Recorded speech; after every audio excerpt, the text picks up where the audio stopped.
이사야 33장 17절에서 24절입니다. 이사야서 33장 17절부터 24절 말씀까지 구약성경 1006페이지에 있습니다.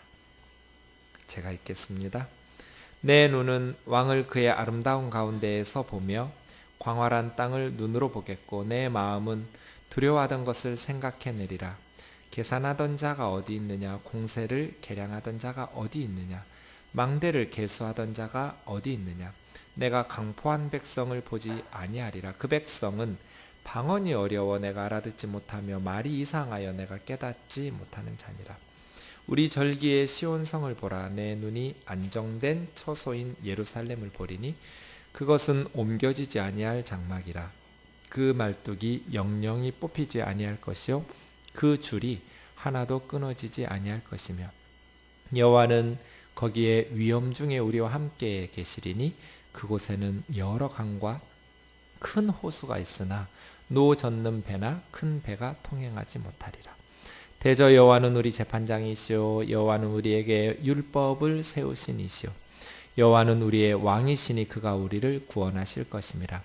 내 돛대줄이 풀렸으니 돛대의 밑을 튼튼히 하지 못하였고 내 돛을 달지 못하였느니라. 때가 되면 많은 재물을 탈취하여 나누리니 저는 자도 그 재물을 취할 것이며 그 거주민은 내가 병들었노라 하지 아니할 것이라. 거기에 사는 백성이 사죄함을 받으리라. 아멘. 이사야서를 보통 제1 이사야, 제2 이사야 이렇게 부릅니다. 일반적으로는 1장에서 39장까지를 제1 이사야라고 하고요. 40장부터 66장까지를 제2 이사야에서 39장까지를 제1권으로 봅니다. 그렇게 단락을 나누는데 사해바다 근처에서 쿰란 동굴이라는 곳에서 사해사본이 발견됐거든요. 그 사해사본에는 이 33장까지를 1권으로 봅니다. 그래서 34장부터 66장까지를 제2권으로 보는데 33장과 34장 사이가 7줄 정도의 공간을 비워놓고 1권, 2권 이런 식으로 34장을 단락으로 나눠 놓기도 합니다.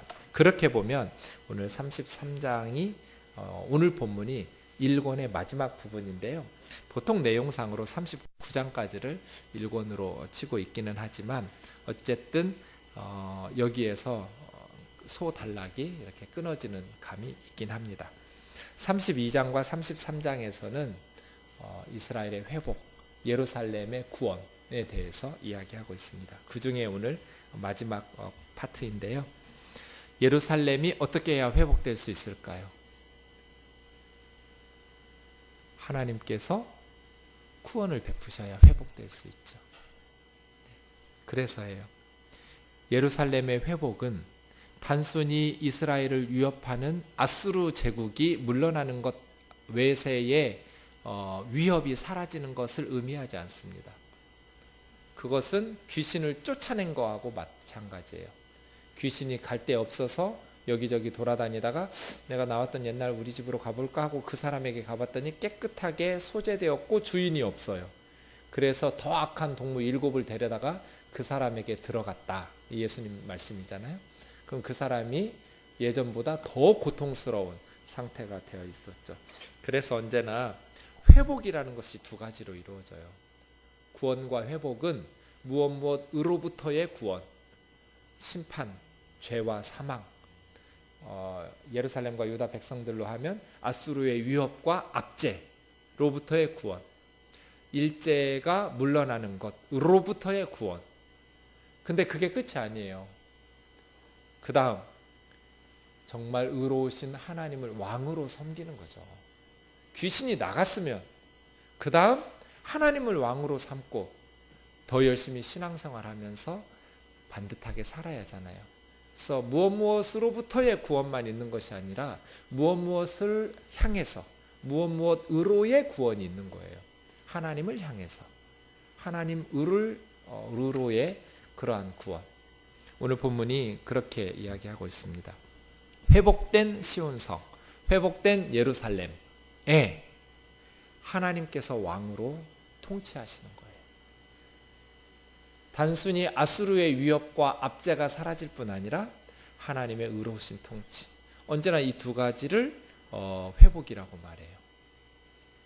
우리를 고통스럽게 했던 아수르가 제거되고, 그리고 이제 기쁨으로 하나님을 섬기고, 그러한 회복의 온전함이 나타나기를 원합니다. 17절 보시죠. 내 눈은 왕을 그 아름다운 가운데서 보며 아름다운 왕을 보게 될 거라는 거예요. 네, 그 왕은 누굴까요? 22절에 보시면 여호와는 우리의 왕이시며, 하나님이 왕인 거죠. 예루살렘의 왕, 어떤 다윗의 후손으로 인간이 아니라 하나님이 우리 왕이라고, 여호와께서 우리의 왕이시라고. 사실 이사야서에 보면 메시아적 왕이 등장해요. 9장, 11장, 32장 이렇게 메시아의 통치를 이사야 선지자는, 그래서 신약 성경에서 가장 많이, 지금도 교회에서 가장 많이 사랑하는 구약 성경 중에 하나가 이사야서예요. 메시아의 예언들이 많이 있으니까요. 메시아적 왕이 나오지만 뭐 그렇게 보는 학자도 있고, 문맥에 따라서 22절에 하나님으로 보아도 좋고요. 어쨌든 메시아적 왕적 통치이든지 아니면 하나님께서 시온을 회복시키는 통치이든지 아름다운 하나님의 통치가 예루살렘을 회복시킬 것을 노래하고 있어요.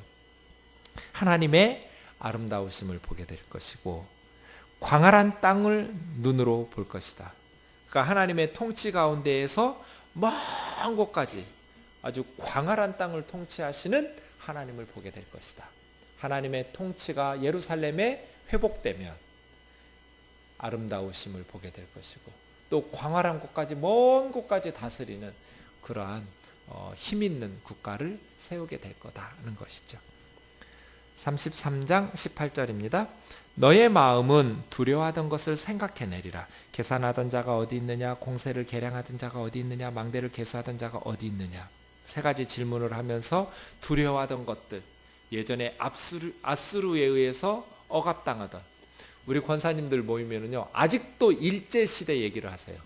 얼마나 힘들었는지, 일제강점기 때 80 넘은 할머니들이 그놈들 거짓말하고 있다고, 우리가 당했는데 하시면서 막 열받아 하시면서 울분을 토해 하시면서 위안부를 안 데려갔다고 이런 식으로 하시면서 본인들이 겪으셨던 그 시대가 얼마나 고통스러웠는지, 과거에 압제당하던 그러한 시대를 기억하시면서 아수르의 압제를 당하던 그 과거를 기억할 거라는 거예요. 지긋지긋하게 고통스러웠던 과거를 생각해내는데, 두려워하던 것들을 생각해내리라. 계산하던 자, 사람들의 숫자를 세거나 아니면 뭐 경제적 수탈을 위해서 물건을 세거나, 그러한 아수르 사람들이 사람들을 숫자 세어서 노예로 부려먹거나 전쟁터에 내보내거나, 아니면 경제적 수탈을 위해서 아주 공세를 아수르가 뜯어가니까 아주 잔인하게 고통스럽던 경제적 수탈로 인해서 고통받았던 것들을 생각하고, 망대, 높은 망대 타워를 계수한, 왜 아수르 사람들이 망대를 계산하고 숫자를 세겠어요? 적군이 쳐들어오나 아니면 우리 유다 지역에서 어떤 반역이 일어나나 하기 위해서 정복과 감시를 위해서 높은 망대에서 이스라엘을 다 감시하면서 지배하고 다스리던 그 고통스러웠던 시기들을 기억해낼 거라는 거예요. 너무나 힘들었던 아수르의 압제와 끔찍했던 악몽과도 같은 수탈과 약탈들로 인해서 고통받았던 시기들, 이제 다 사라지고 하나님께서 아름다우심 가운데 시온을 회복시키시고 광활한 넓은 땅에서 이스라엘 백성들이 안전하고 평안하게 살게 될 것을 예언하고 있는 것이죠. 네. 19절이요. 내가 강포한 백성을 보지 아니하리라. 아수르의 그 잔인한 백성들을 더 이상 보지 않을 거라고. 그 백성은 방언이, 언어가 어려워서 알아듣지 못하고 말이 이상하여 깨닫지 못하였다.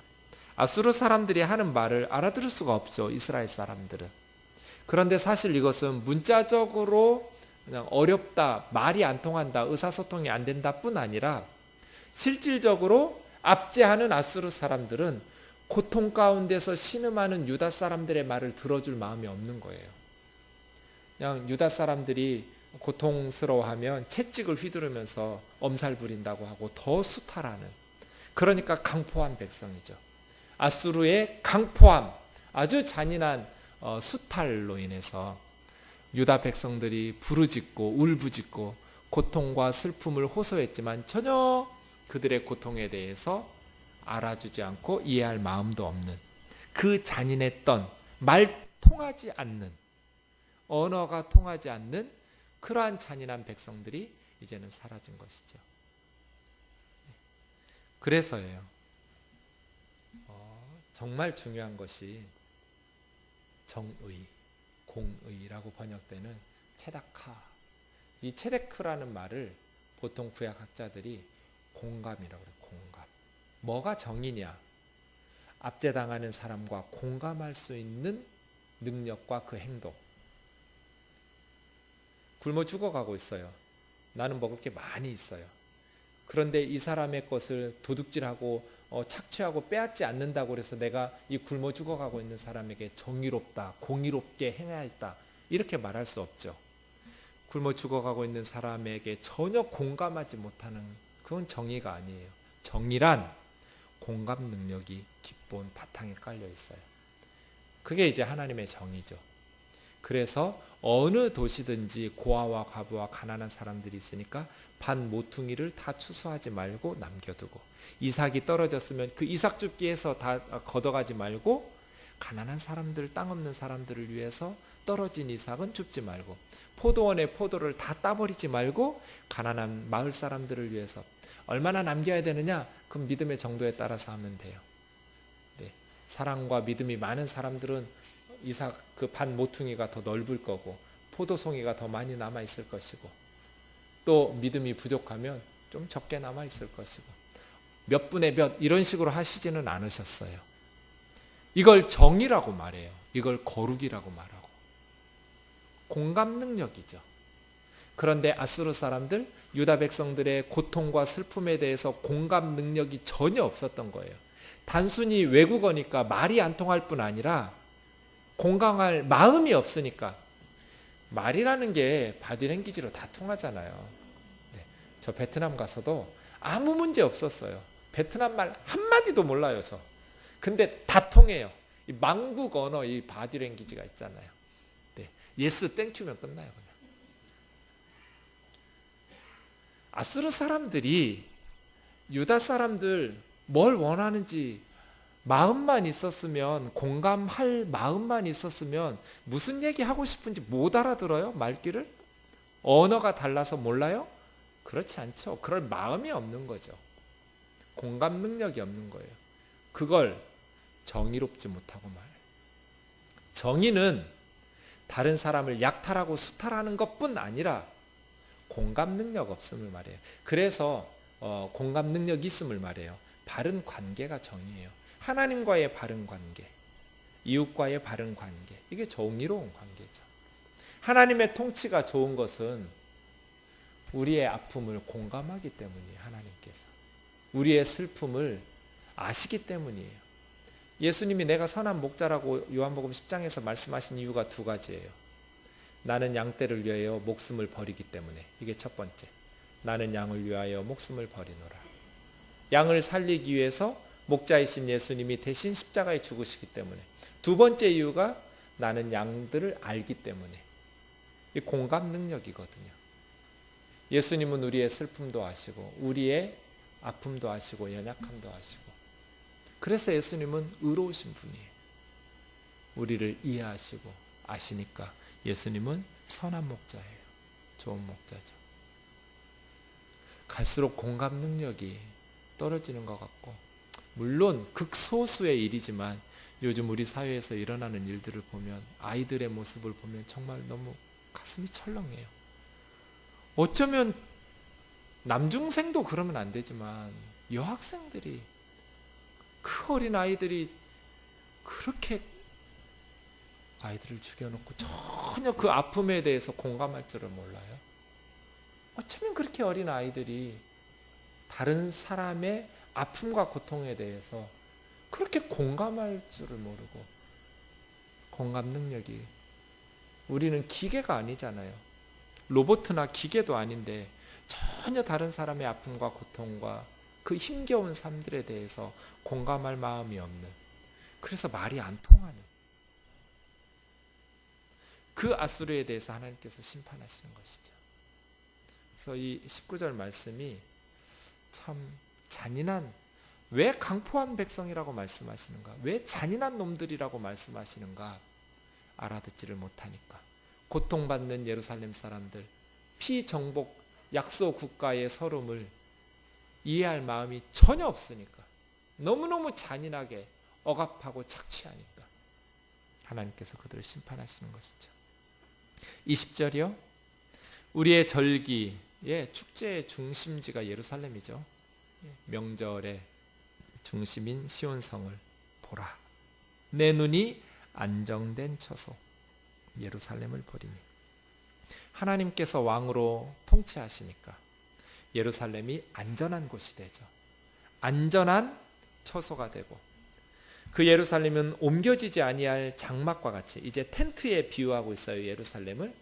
텐트가 어떻게 땅에 고정돼야 되냐면, 말뚝으로 힘있게 줄로 꽉 조여매면 아무리 센 바람이 불어도 그 텐트가 날아가지 않겠죠. 근데 대충 말뚝 박아놓고 뭐 줄 대충 하면 풀어지거나 말뚝이 뽑히거나 하면 강풍에 그 텐트가 날아가 버리겠죠. 예루살렘을 텐트에 비유하는데요, 옮겨지지 아니할 장막인데 말뚝이 영원히 뽑히지 아니할 것이고 줄이 하나도 끊어지지 아니할 것임. 그러면 이 텐트는 영원히 견고할 거잖아요. 말뚝이 영원히 뽑히지를 않고 그 줄이 하나도 풀어지지를 않는 텐트. 예루살렘은 그런 장막과도 같이 안정되게, 그 백성들이 다시는 고통에 빠지지 않을 것이다. 불안하고 흔들리고 두려워하지 않을 거라는 거예요. 어떻게 이렇게 예루살렘이 안정되고 평안하게 살 수 있을까? 20절의 이유는 21절이에요. 여호와께서 거기서 위험 중에 우리와 함께 계시리니. 예루살렘이 안정된 처소, 절대 안전을 누리면서 행복을 맛볼 수 있는 도시가 되는 이유는 그 예루살렘에 하나님께서 함께 계시기 때문이에요. 그래서 21절 때문에 20절이 가능했던 거예요. 우리가 사모해야 될 것 21절이죠. 하나님, 우리 가정에 함께 계셔 주세요. 그러면 말뚝이 영원히 뽑히지 않고 줄이 하나도 풀어지지 않는 견고한 장막 텐트와 같이 영원히 요동하지 않을 거예요. 그 가정이. 하나님, 우리 뜨인돌 교회와 함께 해주세요. 그러면 우리 교회가 말뚝이 영원히 뽑히지 않고 줄이 하나도 풀어지지 않는 그러한 교회가 될 거예요. 하나님, 우리나라 하나님께서 함께 해주세요. 여호와께서 예루살렘에 위험 중에 함께 거하시니 누가 예루살렘을 침공할 수 있겠어요?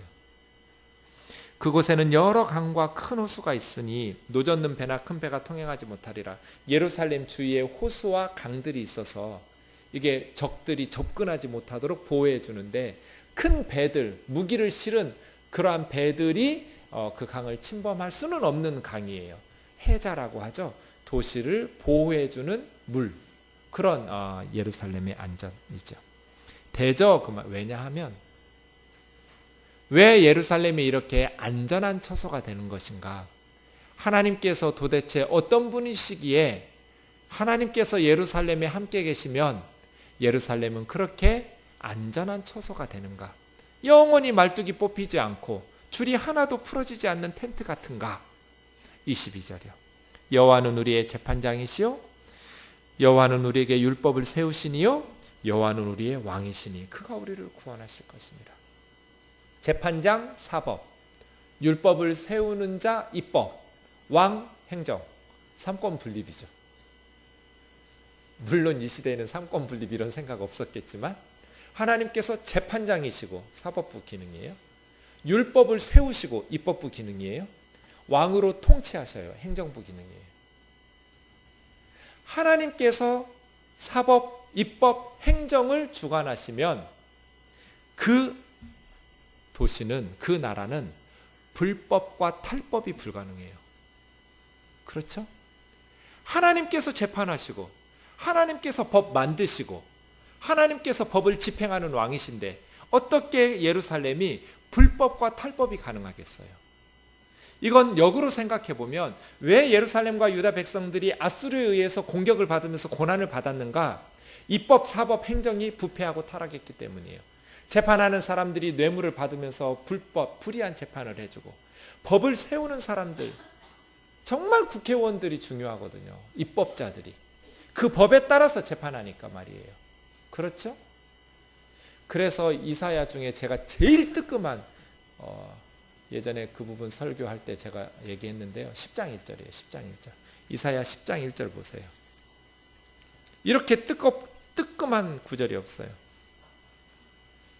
이사야서 10장 1절. 같이요. 시작. 불의한 법령을 만들며 불의한 말을 기록하며. 불의한 법령을 만드는 사람들. 입법부가 불의한 법을 만들어요. 그리고 불의한 말들을 헌법에 기록해요. 법과 제도가 불의해버리면 힘 있는 사람, 법을 이용할 수 있는 사람은 그 법을 가지고 온갖 불의한 일들을 해도 감옥에 가지 않을 거잖아요. 법 자체가 불의해버리니까. 그래서 10장 1절이 무서운 말이에요. 이사야 시대에 왜 하나님께서 선지자를 통해서 심판을, 나라의 멸망을 그렇게 무섭도록 혹독하게 저주를 쏟아붓는가? 힘 있는 사람들이 불의한 법령과 제도를 만들어요. 그러면 연약한 가난한 자들을 불공평하게 판결하며 가난한 내 백성의 권리를 박탈하며 과부에게 토색하고 때릴 토예요. 때려가지고 수색해서 찾아내서 다 뜯어가는 거. 막 협박하고 두드러 패가지고 과부의 것들을 다 뜯어가는 걸 토색이라고 그래요. 토색. 고아의 것을 약탈하는 자 화 있을진저. 겉으로는 합법적으로, 그러나 불의한 법령을 만들어 놓고 합법을 가장한 불법을 통해서 가난하고 연약한 백성들의 권리를 착취하고 고아와 과부들의 재산을 약탈해가는 예루살렘. 그러니 하나님께서 벌하지 않으시겠어요? 이스라엘을 심판하지 않으시겠어요? 그런데 오늘 33장 22절에 보시면 여호와께서 재판장이시고 여호와께서 법을 세우시는 입법자이시고 여호와께서 그 법을 집행하시는 왕이시라면 그 나라는 불법이 불가능해져요. 그래서예요. 한국 교회가 진짜 하나님의 백성들, 하나님의 사람들을 입법, 행정, 사법부에 제공해야 돼요. 그런데 하나님의 말씀을 몰라요. 그래서 권력을 가지고 있는 사람들이 서민들의, 백성들의 공감 능력이 전혀 없어요. 서초구청장님이 우리 동네 와가지고 오라고 그래가지고 동사무소에서 가가지고 간담회하고, 제가 그런데 진짜 가기 싫어하거든요. 근데 하도 공무원님께서 전 목사님 좀 와달라고 그래가지고 제가 갔는데 뭐 할 얘기 없냐고 그래가지고 그것 좀 고쳐달라고. 너무너무 형편이 어려운 분들, 기초생활수급자나 이런 분들이 뭐 한 달에 100만 원을 받는다고 해보세요. 그러면 100만 원으로 살기는 너무 어렵잖아요. 그래서 뭐라도 해서 하루에 한두 시간이라도 일해서 한 달에 20만 원, 30만 원이라도 벌면, 소득이 잡히면 100만 원 그대로 주면서 120, 30만 원으로 되게 하면 좋잖아요. 근데 깎아요, 100만 원을. 그래서 70만 원이나 80만 원밖에 안 줘요. 그러면 어떤 사람이 나가서 일하려고 그래요? 그죠? 그것 좀 고쳐달라고 제가 서초구청장님한테 얘기했거든요. 만약에 그분들의 소득이 정말 많아져서 이제 정부로부터 지원받는 것이 줄여도 되는 상황이거나 정말 안 받아도 되는 상황이면 스스로 자립해서 살 수 있으니까 더 말할 거 없죠. 당연히 줄여야죠. 하지만 그거 10만 원, 20만 원, 50만 원 고생해서 그 몸이 불편하고 힘든 중에도 알바해서 소득이 생겼다고 그걸 깎아내면 되겠어요? 그러니 오히려 더 의존적으로 살고 자립하려는 의지를 꺾지 않냐. 우리 사회의 어려운 분들이. 목사님 말이 맞는데요, 제가 할 수 있는 일이 없습니다. 그래가지고 제가 열받았어요. 뭐하러 거기 앉아있냐고. 그렇잖아요. 말이 맞으면 고쳐야죠. 지금 가난한 사람들이 이렇게 고통받고 있는데 공감 능력이 그렇게 없어가지고 무슨 행정을 하겠어요? 그렇지 않아요? 정말 없는 사람들이 얼마나 지금 힘들게 살아가서 살려고 발버둥치고 노력하고 애쓰시면 도움을 줄 수 있는 법과 제도와 행정을 구비해 줘야죠. 그러라고 세금 내가지고 그 세금으로 월급 주는 거잖아요, 우리가. 그렇지 않아요? 어느 정도 액수까지는 그렇게 할 수 있도록 해서 자립심을 키워줘야죠. 아직도 안 고쳐졌어요. 공감 능력 말이에요. 하나님께서 입법자, 하나님께서 사법부의 재판장, 하나님께서 왕으로 통치하시면 정의로워져요. 공의로워져요, 그 사회가. 정의와 공의의 핵심이 공감이라고 그랬잖아요. 공감 능력. 그러니 행복해지죠, 그 사회가. 행복해지니까 목숨 걸고 백성들이 나라를 지키려고 하죠. 우리나라를. 그렇게 고통받고 수탈만 당하는 그러한 나라를 누가 지키려고 그래요?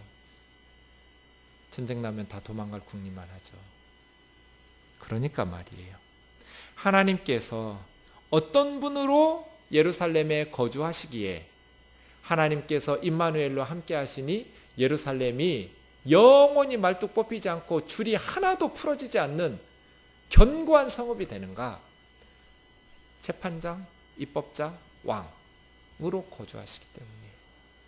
그래서예요. 정말 공감 능력 있는 하나님의 마음을 품은 하나님의 사람들을 입법, 행정, 사법부에 배출해내야 돼요. 이것이 한국교회 사명이에요. 교회가 정치하는 곳이 아니라 정말 하나님의 말씀으로 가슴이 정의로운, 가슴에 공감 능력이 있는, 하나님의 마음이 있는 그러한 하나님의 사람들을 리더들로 배출해내는 교회가 돼야 돼요. 그런데 어떻게 교회 다니는 장로들이, 교회 다니는 집사들이 정부 요직에 가서 안 믿는 사람들에게 손가락질 받고 청문회 하면서 욕 얻어먹냔 말이에요. 적어도 교회 다니는 사람들이 더 청렴결백하고 더 유능하구나, 이런 평가는 받아야 하잖아요. 더 부패하고 더 타락하고. 장로가 사기 안 치면 누가 치냐, 이런 농담을, 목사가 사기 안 치면 누가 사기 치냐, 이런 농담을, 이게 지금 웃어넘길 일이 아니에요. 장로님이라고 하면 안 믿는 사람들에게 믿을 수 있는 사람으로 인정받아야죠.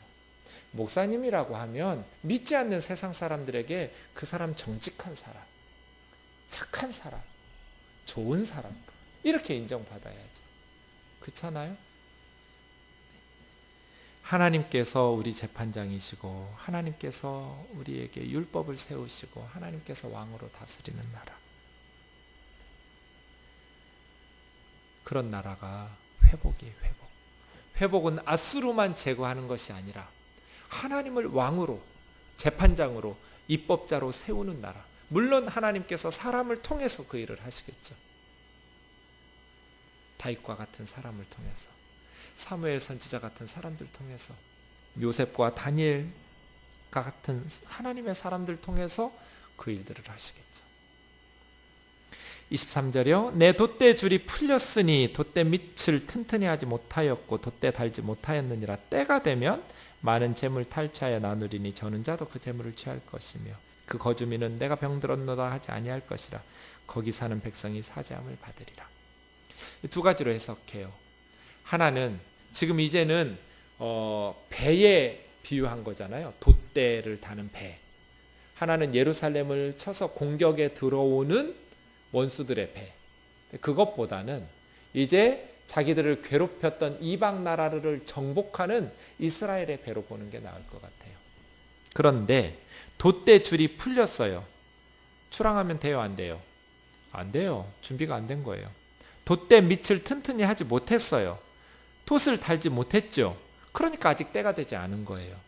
지금 히스기야 시대에 외국에 정복하러 출정하자는 의견들이 굉장히 많았어요. 예루살렘 정가에. 아직 때가 아니라고 하나님 말씀하시는 거예요. 이사야 통해서. 아직 돛대를 달지 않은 배 같다. 준비 안 된 배가 출항하면 돛대도 안 달고 가면 바람에 풍랑에 넘어지잖아요. 아직 때가 아니다. 그러나 때가 되면 많은 재물을 탈취할 것이다. 다리를 저는 사람들도 탈취물을 나누게 될 만큼 심지어 다리를 저는 자들도 재물을 취하게 될 것이다. 이스라엘이 약탈만 당했는데 이제 원수들을 정복해서 약탈하게 될 것이다. 거주민은 내가 병들었노라 말하지 않을 것이다. 병약한 백성들이 없어질 것이다. 하나님께서 통치하고 다스리시기 시작하니까 이제 병으로 고통받는 백성이 없어지고, 세 번째는 모든 백성들이 용서, 사죄함을 받을 것이다. 원수들을 정복해서 약탈할 것이다. 병약한 자들이 사라질 것이다. 그 죄를 용서받을 것이다. 하나님의 통치가 임하면, 하나님께서 우리와 함께 하시고 하나님과의 사랑의 사귐을 나누면 우리의 삶이 영육간에 건강해져요. 윤리적으로 부패와 타락에서 회개하고 깨끗해지고, 영적으로 부패하고 타락한 것들이 회개하면서 깨끗해지고, 하나님께서 입법부, 행정부, 사법부를 주관하시니까 불의와 부정과 부패가 사라져서 그 사회가 건강하게 되는 그 나라를 이사야가 꿈꾸고 있어요. 하나님께서 그렇게 하나님의 백성들을 회복시키실 거라고. 우리 교회가 그렇게 되기를 원하고, 교회를 통해서 이 지역이 그렇게 되고, 우리나라가 하나님께서 함께 하시고 하나님의 말씀 안에서 입법, 행정, 사법이 이루어져서 그런 공의로운 나라 되기를 원합니다. 우리 같이 기도합시다.